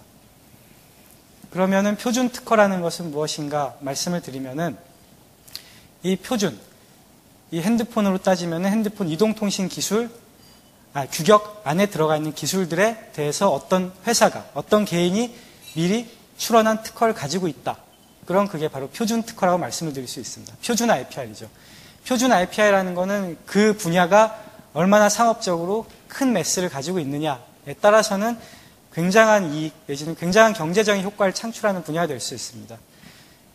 쉽게 알 수 있는 예로 많이들 이미 알고 계시지만, 지금은 조금 양상이 달라졌지만 이동통신 초반에 CDMA 방식 이동통신을 할 때 이 CDMA 방식 근본적인 기술들을 굉장히 많이 보유하고 있던 퀄컴은 칩 개발 회사임에도 불구하고, 그러니까 이 단말 칩을 만들어서 파는 회사임에도 불구하고 엄청난 수익을 표준 로열티로 거둬들였습니다. 그리고 지금도 받고 있고요. 그게 가능했던 거는 국제 규격, 지금은 조금 접어든다고 볼 수 있지만 지금까지도 여전히 사용되고 있는, 굉장히 널리 쓰이고 있는 CDMA 국제 이동통신 표준 규격에 들어가 있는 기술들, 원천 기술들을 상당량 보유하고 있기 때문입니다. 이렇기 때문에 표준 IPR, 표준 특허라는 게 중요하고요. 그래서 제가 2002년 1월에 꽃빌란비로 가서 표준화를 일주일 동안 했던 이유가 거기에 있습니다. 제가 지금 LG전자에서 재직하고 있고, 뭐 LG뿐만 아니라 삼성도 마찬가지고, 글로벌하게는 노키아, 모토로라, 에릭슨 모든 유수의 통신회사들이 자기 회사들의 엔지니어들을 이 표준화 회의에 파견을 하는데요. 표준화에는 보통 1년에 한 일주일씩, 1년에 한 달에 일주일 정도씩, 1년에 한 8번, 12번 정도씩 계속 개최가 됩니다. 계속 모여서 토론을 하는 거죠. 여기에 왜 굳이 돈을 쏟아붓겠느냐? 거기에 가면 출장비, 비행기 값 많이 들고, 호텔비 많이 들고요. 또 평소에 그만한 표준 엔지니어들을 보유하고 있어야 되는데, 그만큼 표준 IPR, 표준 특허가 중요하기 때문이죠. 제가, 이제 저 개인적으로 말씀드리면 사실은 LG전자라는 그 회사에서, 연구소에서 일해왔기 때문에 제가 개인적으로 이렇게 해서 성공했다는 성공 스토리 말씀드릴 거는 별로 없습니다. 다만 저는 제가 처음 입사했을 때 2001년 후반에서부터 시작해서 특히 3GPP라는 표준단체, 현재까지 WCDMA, HSDPA, LTE라는 표준을 제정해온 그 국제표준단체에 계속 참여를 해오고 있는데 2001년 후반, 2002년대에 처음 HSDPA 표준 기술 회의에 국제회의에 참석했을 때 한국 회사들의 위상은 굉장히 다른 회사들에 비해서 많이 낮았다고 볼 수 있겠습니다. 그러니까 저희가 문서 하나를 발표하면은, 기술 문서를 발표하면은 어떤 피드백 별로 없고요. 그냥 지나가고 뭐 이런 식이고, 저희들이 또 할 수 있는 활동 분야도 굉장히 미약했고요. 하지만 계속해서 LG전자에서 저를 비롯해서 많은 팀원들이 이 표준 분야의 기술들을 개발하고 관련된 특허를 쓰고, 그리고 점점 더 많은 노하우를 쌓으면서 이 표준 기술 회의들에 참석해서 다른 회사들과 협력을 해가면서 LG전자 뿐만 아니라 한국의 삼성, 그 외에 많은 회사들이 굉장히 위상이 많이 높아져 있습니다. 그래서 최근에는 작년에 저희 자체 조사가 아니라 미국의 유수의 컨설팅 회사나 그 외의 조사 회사들이 조사한 바에 따르면 LG전자의 LTE 분야에서의 표준 특허 보유 역량이 전 세계에서 1위 내지는 수위에 올라 있는 것으로 분석이 됐습니다. 그래서 중요한 거는 1위라는 게 중요한 게 아니라, 사실 누가 1위고 누가 2위인지까지는 정확하게 알 수 없습니다. 중요한 거는 LG전자가 전 세계 이동통신 표준 업무를 하는 회사들, 이동통신 기술을 개발하고 표준을 개발하는 회사들 중에서 탑 클래스에 속한 회사가 이제는 돼 있다는 거죠. 물론 그보다 더 높은 부분에 올라가기 위해서 노력해야 되겠지만, 제가 지금까지 이 이동통신 분야 표준화 기술 업무에 재직해오면 한 12년 정도 일해오는 동안에 그만큼 많이 변화하고 발전해 왔습니다. 물론 그거는 저 혼자 어떤 일을 해서 됐다는 것이 아니라 팀 플레이였고요. 특히 이런 이동통신 분야 같은 큰 기술 분야에 대해서는 표준화를 만드는 데 있어서 혼자 할 수 있는 일이 아닙니다. 결국은 어느 정도 규모가 되는 그 회사가 어느 정도 규모의 어느 정도 양질의 엔지니어들을 같이 보유하고 일해 나가야지만 될 수 있는 일이고요. 그래서 결국에는 제가 아마 올해까지 제가 센 건 아니고, 제가 세본 적은 없고, 저희 회사 특허팀에서 셌을 때 수백 건의 어떤 정규 특허, 그 중에 다수의 등록 특허, 그리고 1000건 넘게 외국 특허 출원이 있다고 했는데, 외국 특허는 사실 1000건이 넘게 힘들 것 같습니다. 10년이 넘게 했다고 하더라도 외국 특허가 이렇게 많아진 건 아마 나라별로 출원한 걸 카운트해서 그렇게 된 것 같은데, 그러한 성과를 낼 수 있었고, 또 LG전자 전체가 그만큼 높은 위치에 올라왔기 때문에 올해 그렇게 큰 상을 받을 수 있는 그런 영광을 가지게 된 게 아닌가, 그렇게 생각을 합니다. 올해 발명왕상 수상식이 발명의 날 행사에 맞춰가지고 5월 달에 있었는데, 여의도 63 빌딩에서 있었는데, 그때 대통령 표창이기 때문에 박근혜 대통령님께서 오셨어요, 직접. 근데 1부에서만 훈장만 시상하고 2부에는 안 계시고 가시더라고요. 워낙 바쁘신 분일 테니까. 어쨌든 굉장히 영광스러운 자리였고, 그리고 지금까지 이렇게 저를 비롯해서 많은 엔지니어들이, 꼭 LG전자뿐만 아니라 한국의 많은 엔지니어들이 이 이동통신 표준 기술 분야에서 일해온 공적을 치하하는 그런 상이었다고 생각하고 앞으로 더 열심히 일하려는 마음가짐을 가지고 있습니다. 하지만 앞으로 굉장히 많은 챌린지가 있습니다. 이 이동통신 분야라는 게 워낙 크게 성장하고 있는 분야고 어느 정도 포화될 줄 알았는데도 불구하고 계속 커지고 있습니다. 왜냐하면 그만큼 어플리케이션이 많아지고 있는 거죠. 아까 말씀하신 카톡, 이런 부분들 누구나 다 쓰고 있는데, 어린애들서부터 이걸 하기 위해서는 결국 이동통신 기술이 필요합니다. 근데 이 분야에서 지금으로서는 가장 큰 챌린지가 몇 년 전까지만 해도 사실 이 분야의 강자들은 유럽에는 기지국 쪽은 에릭슨, 단말기 쪽은 노키아, 그 외에 또 미국은 퀄컴 같은 칩 밴더들, 이런 부분들이 있었고, 한국 회사들이 지금까지 굉장히 많이 크게 치고 올라왔죠. 그리고 지금 탑티어의 한국 회사들도 들어있다 볼 수 있는데 지금의 최대 강자는 중국으로 떠오르고 있습니다. 중국은 그 엄청난 리소스를 바탕, 엄청난 인적 자원, 엔지니어들 정말 많습니다. 엄청난 돈. 중국은 단순히 회사가 투자를 하는 게 아니라 정부 차원에서 대단한 규모의 투자가 일어나고 있습니다. 지금 표준화웨이를 가보시면은 정말 많은 중국 엔지니어들이 표준화웨이에 참석해서 일을 하고 있고, 그리고 어느 회사도 기존에 가장 강자라고 불림했던 유럽의 통신회사들, 그리고 이제 좀 크게 떠오른 한국 회사들이나 일본 회사들도 중국 회사들이 앞으로 탑 클래스의 그 이동통신 표준 강자가 될 거라고 하는 사실에 대해서 부인을 하지 못하고 있습니다. 좀 늦출 수는 있겠지만 그만큼 엄청난 리소스가 투자되고 있기 때문에 이러한 환경에서 살아남고 여전히 우리의 어떤 기술적 우위를 확보하기 위해서 저희가 더 열심히 노력해야 될 거라고 생각하고 있습니다. 이 정도로 짤막하게 그 표준 특허, 표준이 무엇인가 하고 거기에 관련된 제 업무가 어떤 것이었는지에 대해서 소개를 마치도록 하겠습니다. 네, 감사합니다.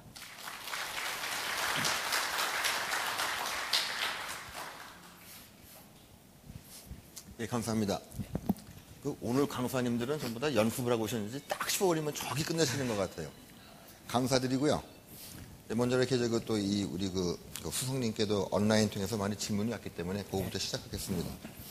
아까 말씀하시기를 이제 표준 특허를 만드시려면은 양질의 엔지니어도 필요하고 기술도 필요하시다 그랬는데 조금 비슷한 맥이기도 한데 질문인즉슨 이동통신 분야의 표준 특허는 앞으로도 중요한 핵심 기술이 될 것이라고 생각합니다. 국내에서 이러한 표준 특허를 획득하기 위하여 국가적으로 또는 개발자 입장에서는 어떤 노력이 필요한지 물어보시네요. 네, 일단은 제가 회사원이기 때문에 좀 조심해야 되는데 LG전자의 입장은 아니고 제 개인적인 견해를 말씀을 드리면은 지금까지는 적어도 이제 우리나라 회사들 입장에서는 어떤 패스트 팔로워 역할을 계속 해왔던 것 같습니다. 기술들을 제 탑티어에 있는 회사들을 따라가는 기술들을 계속 익히고 뭔가 거기서 파생된 기술들을 만들어 왔는데 앞으로 지금처럼 그래서 지금까지 올라왔지만 앞으로 이동통신 분야에서 강자의 위치를 계속 유지하려면은 패스트 팔로워가 돼서는 안 되고 이제는 본인들만이 가지고 있는 원천적인 걸 개발을 해야 되죠. 그걸 해야지만 뭔가 유지가 되고 또 더 발전할 수 있는 그런 기회가 있을 거라고 생각합니다. 감사합니다.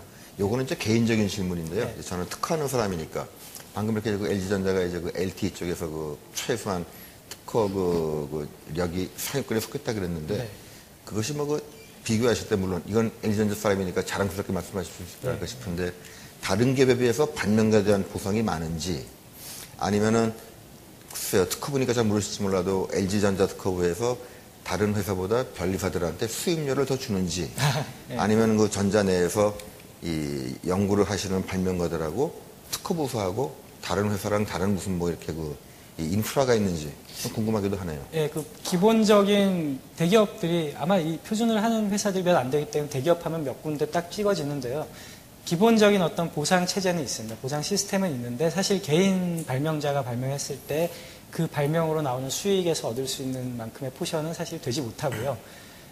그렇지만 현재 요즘 추세가 특히 표준 특허 이런 부분 그리고 표준뿐만이 아니라 각 기술 발명이 굉장히 중요해지다 보니까 신기술을 만드는 게 대기업에서 중요해지다 보니까 지금 저희도 그렇고 전반적으로 그 발명 실제 활용될 수 있는 발명에 대한 포상 레벨은 상당히 올라가고 있는 상태입니다. 근데 아직은 좀 더 발전해야 된다 생각하고요. 현재보다는. 예. 예, 감사합니다.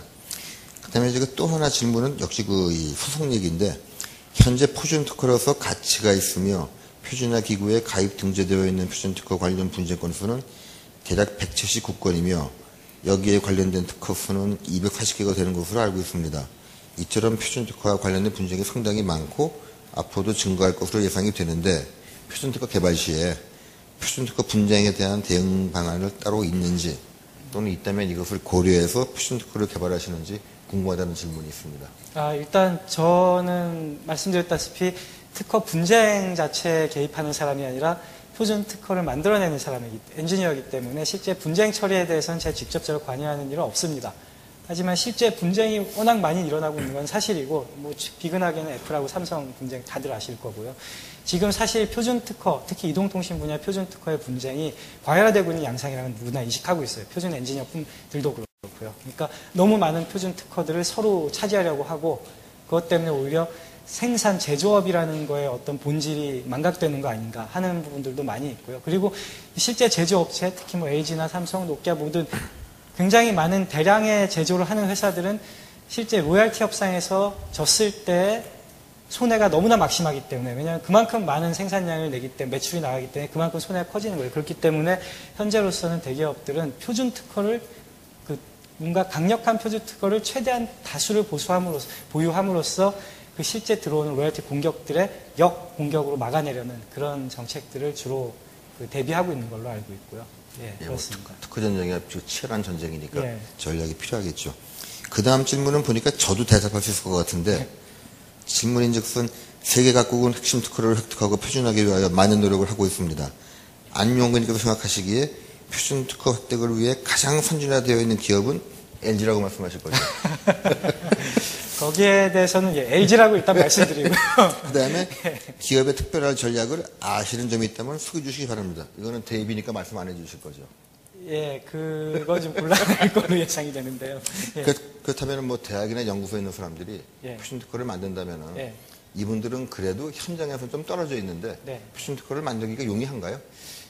표준 특허를 만들기 위해서는 사실 정말 원천적인 기술이고 이게 채택된다, 상용화된다라는 기술을 만드시는 게 아니면은 사실은 표준을 알아야만 되고요. 표준이 어떻게 굴러가는지 알아야만 되고요. 그래서 실제 그렇지만 제가 요즘에 알기로는 이 대학도, 특히 공대 쪽들도 아카데믹한 부분도 많이 있지만 요즘은 그 상용기술 개발 쪽에 굉장히 많은 연구들을 하고 계신 것 같더라고요. 왜냐하면 현재는 또 어떤 면에서는 기업들이 더 앞서가기도 하거든요. 기업연구소들. 왜냐하면 어떤 원천적인 통신기술은 어느 정도 좀 포화되어 있는 상태예요. 그 상태에서 그걸 어떻게 실제 응용할까 하는 부분이 지금은 굉장히 중요한 상태라 그쪽 연구를 많이 하고 계시고, 그래서 제가 알고 계시는 여러 교수님들이나 학생들도 이 표준 분야의 특허들을 많이 쓰고 계십니다. 근데 문제는 그 표준 특허 자체를 관리하기 힘들고 한 거죠, 학교에서. 돈이 많이 드니까. 예, 그래서 기업과 연계해서 관리하든지 아니면은 제가 알기로는 요즘에 이제 학교 자체에서도 아마 교수님께서도 그런 경험들이 많이 있으실 것 같은데, 자체적으로 그게 표준 특화됐든 뭐든 실제 특허의 가치를 발휘할 수 있도록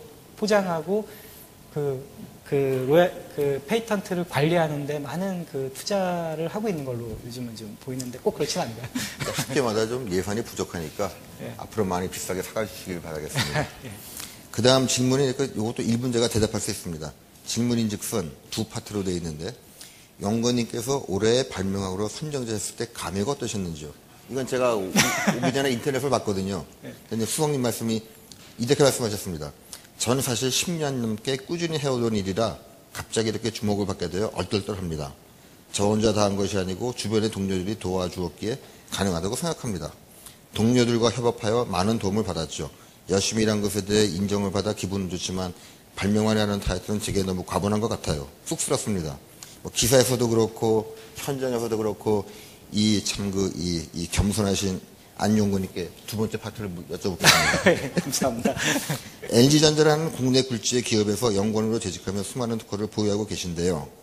인프라가 갖춰진 곳에서 창출되는 특허와 맨 땅에서 시작하는 발명은 차이가 있겠죠? 기반이 닦여 있는 곳에서 기술을 개발하는 사람들과 아이디어만 갖고 시제품도 못 만드는 사람들 간의 시작점이 다르다고 생각합니다. 더 좋은 특허를 창출해낼 것이고 그렇지 않은 사람이 획기적인 기술을 개발한다 치더라도 파생될 가능성이 있습니다. 이런 환경에서 대기업과 중소기업 또는 개인이 상승할 수 있는 방법이 있을까요? 더불어 무에서 시작하는 사람들에게 조언을 부탁드립니다. 대단히 어려운 질문인 것 같은데요. 일단은 아까 제 바로 전에 연사분께서도 비슷한 말씀하셨던 것 같은데, 특허라는 거는 그냥 써서 되는 거는 아닌 걸로 저도 알고 있습니다. 정말 일단은 물론 당연히 기본적으로 그 특화되는 기술이 원천적이고 좋아야 되지만 정말로 그 특허가 원천성이 있는지도 확인해 봐야 되고. 잠깐 제가 말씀드리면 이렇게 막 쓰시면 저 같은 사람들은 굶어 죽습니다. 예. 그리고 그 특허를 쓸 때 정말 잘 써야지만 특허를 보호받을 수 있습니다. 그냥 쉽게 이렇게 이런 기술을 한다라고 말로 쓰면 되겠지, 설계도 쓰면 되겠지로 하지만 뜻밖의 그게 정말 보호받지 못하는 경우가 굉장히 많습니다. 엔지니어들마저도 그래요. 표준 엔지니어들은 그러니까 기술 엔지니어지만 물론 특허를 쓰는 엔지니어들인데도 불구하고 보호받지 못한 경우들이 있어요. 그렇기 때문에 특허 개발에 있어서는 분명히 본인이 정말 많은 그 노하우가 있는 분이 아니면은 전문가와 상의해서 하시는 게 일단은 굉장히 필요하고요. 그리고 대기업과 중소기업 간의 어떤 기술, 특허, 꼭 특허뿐만 아니라 기술적인 상생관계에 대해서는 그 앞에 또 다시 한번 그 앞에 연사분께서 많은 그 기업가 정신하고에 대해서 말씀해 주신 것 같은데 저도 비슷한 생각입니다. 결국에는 대기업과 중소기업을 상생하려면은 두 기업 다 정직하고 성실하게 일하는 그런 문화가 돼야 될 것 같고 특허 분쟁이라는 분야에 대해서 사실은 제가 뭐라 좀 말씀드린 부분은 힘들 것 같습니다. 예, 감사합니다. 그 다음에 워낙 질문을 또박또박 대답해 주시니까 진도도 잘 나가는 것 같습니다. 그래서 제가 이제 마지막으로 준비한 질문이 있습니다. 그래서 저희가 지금 여기가 이제 그 회의가 제목이 창의적인 아이디어를 사업화해서 돈 버는 그 회의인데, 네. 어떻게 그 수석님께서는 창업 안 하시나요? 그런 뭐 얘기들이 예전부터 항상 있어 왔습니다. 심지어 저희 친척들도 그런 얘기를 하는데 현재로서는 없다고 말씀드리고요. 그리고 특별한 이유가 있나요? 저는 좀 월급쟁이 체제인 것 같습니다. 그러니까 그런데 첫 번째 연사께서 말씀하셨는데 A급이 있고 벤처 창업을 하려면 A급이 있고 말씀하시는데 저는 제가 A급인지 B급인지는 사실 잘 모르겠습니다. 잘 그럼 모르겠는데 창업을 해보셔야 알겠네요. 예, 그건 해봐야지 알 수 있을 것 같은데 어떤 현재 일하고 있는 이동통신 분야가 제가 여전히 마음에 들고 있는 분야고 이 분야에서 제가 지금까지 쌓은 경력을 앞으로도 계속 지금 이 위치에서 활용할 수 있을 거라고 생각하고요. 물론 기회가 된다면은 뭐 언제든지 있을 수 있는 일이겠지만 당장 뭐 이 자리에서 창업에 대한 관심을 말씀드릴 만한 그런 상태는 아닌 것 같네요. 혹시 동료분들이 나와 계신가요? 있으신 걸로 알고 있습니다. 예, 알겠습니다. 예. 근데 사실 또 이게 창업하더라도 분야 따라 틀리지 않나요? 예를 들어서 그쪽에 계시면은 창업을 하신다 그러더라도 제대로 하시려면은 뭐 반도체 생산 라인을 깐다던가. 제가 만약에 물론 제가 지금 창업을 했다는 건 아니지만 저희 이동통신부에서 창업한다고 그러면은 그거는 어떤 작은 규모의 창업은 아니죠. 작은 부품을 하나를 하려고 해도 큰 거기 때문에 이 분야에서는 어떤 제조 분야의 벤처 창업을 얘기하기보다는 기술적으로 가야 될 것 같고요. 예. 그 수석님께서 그 질문을 잘 답변해 주셔서 저희가 한 2, 3분 남았는데요. 혹시 그 플로어에서 질문 있으신가요?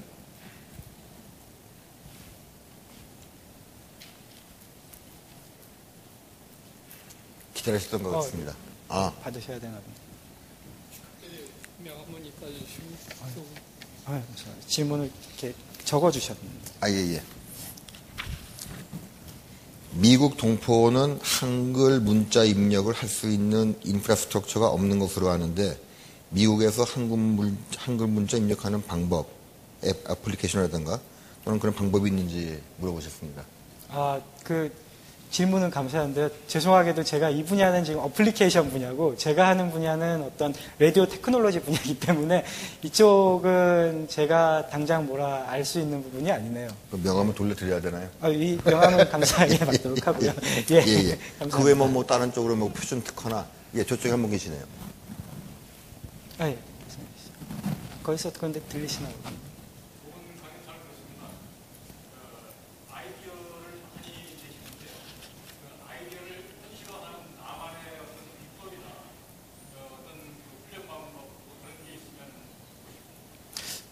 아이디어를 저는 기본적으로 이제 공돌이이기 때문에 사실은 어떤 체계적인 뭐 사고하는 시스템이나 그런 시스템을 많이 접했거나 뭐 이렇게 지금도 이렇게 활용하고 있는 편은 아닙니다. 하지만 기본적으로 하는 방식은 다들 똑같다고 생각합니다. 제 생각에 많은 아이디어를 내고 그걸 실제 현실화하는 사람들은 어떤 문제를 정확하게 디파인해 줘야 됩니다.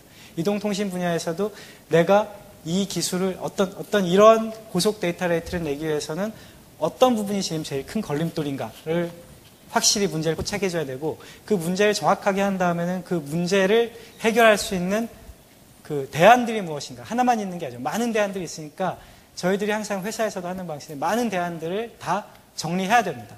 그리고 그 대안들의 장단점을 비교할 수 있어야지만 그때 비로소 정말로 이게 정말로 기술로 쓸만하겠다 내지는 외국 회사들하고 가서 싸운다기보다 뭐 협상해서도 이 기술 그래 괜찮다 채택하자라고 지지를 얻을 수 있겠다라는 것까지 갈 수 있는 거죠. 그래서 제 생각에는 문제를 확실히 디파인하고 내가 풀고 싶은 그 문제를 해결할 수 있는 많은 방안들을 다 검토해서 최선의 방식을 찾아내는 그 방식은 어디나 적용되는 아이디어를 개발하는 그 좋은 방식일 거라고 생각을 합니다. 아직 1분 남았는데 혹시 다른 질문 있으신가요? 저쪽에 계십니다. 참 잘 들었습니다. 저는 양성일입니다. 제가 한번 묻고 싶은 것은 마지막에 이제 중국이 떠오른다, 중국 엔지니어들이. 네.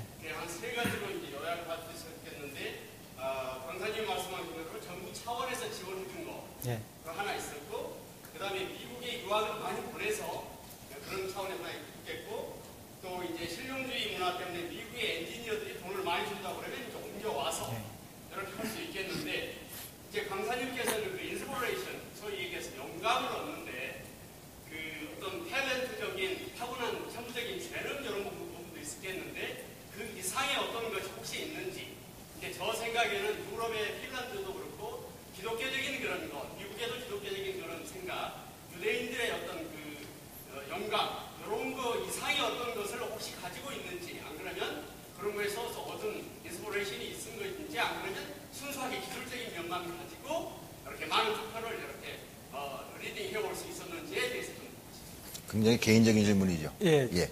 질문 감사합니다. 질문 감사드리고요. 앞부분에 중국이 떠오르는 그 부분에 대해서는 제가 특별히 답변을 드릴 부분이 있는지는 잘 모르겠고, 일단 그러면 뒷부분부터 답변해 예, 주시죠. 마지막에 강사님의 이제 어떤 철학이든지 소신 필로소피가 혹시 예. 어디 기독교인들 유대인들처럼 예. 어떤 하늘에서 내려온 어떤 그런 보물 창고 아. 그런 인스피레이션이 아마 안 그러면 이제 천부적으로 타고난 죄는 보고하고 이제 배웠던 거 LG에서 가진 그 기술 요게 이제 하모니를 이루어서 그렇게 된 건지 이제 그걸 좀 알고 싶어요. 제가 저를 정확히 알고 있는지는 사실 100% 확신할 수는 없는데요. 제가 생각하는 저에 대해서는 그런 인스피레이션 분야 부분이 이렇게 크지는 않을 것 같습니다. 저는 주로 그 배워온 기술, 가장 중요한 거는 난리지고요. 기술적인 난리지하고 노하우들이고요. 거기에 추가되는 어떤 좀 독창적인 창의적인 사고 이런 부분이 결합됐을 거로 생각하고, 이렇게 말씀드리니까 제가 무슨 천재 같은 그런 건 전혀 아닙니다. 제가 지금 이런 실적을 내는 그 과정에는 그런 게 추가됐을 거로, 그런 게 작용했을 거로 생각합니다. 예. 그럼 천재가 아니고 후세 정도로 제가 생각을 하고, 예. 중국 엔진에 대해서 예. 한국 기업들이 많이 채용해서 쓰고 있나요? 예, 지금은 이 표준, 제가 일하고 있는 표준 업무 분야는 그렇게 많지는 않지만 그래도 꽤 있는 편이에요. 왜냐하면은 지금 현재 전 세계적으로 중국 엔지니어들이 너무 많이 퍼져 있습니다. 미국이든 서양이든 아시아든 그렇고요. 이 직접 핸드폰 제작하는 연구소 쪽에서는 더 많고요. 예, 예. 어느 나라든지 다 이 기술 분야에는 중국 인재들이 굉장히 많이 채용되고 있습니다. 예, 이제 시간이 거의 다 돼서 아쉽지만 끝나야 될 것 같습니다. 오늘 그 좋은 발표를 해주신 올해의 발명에게 큰 박수 부탁드리겠습니다. 감사합니다. 고생하셨습니다. 네.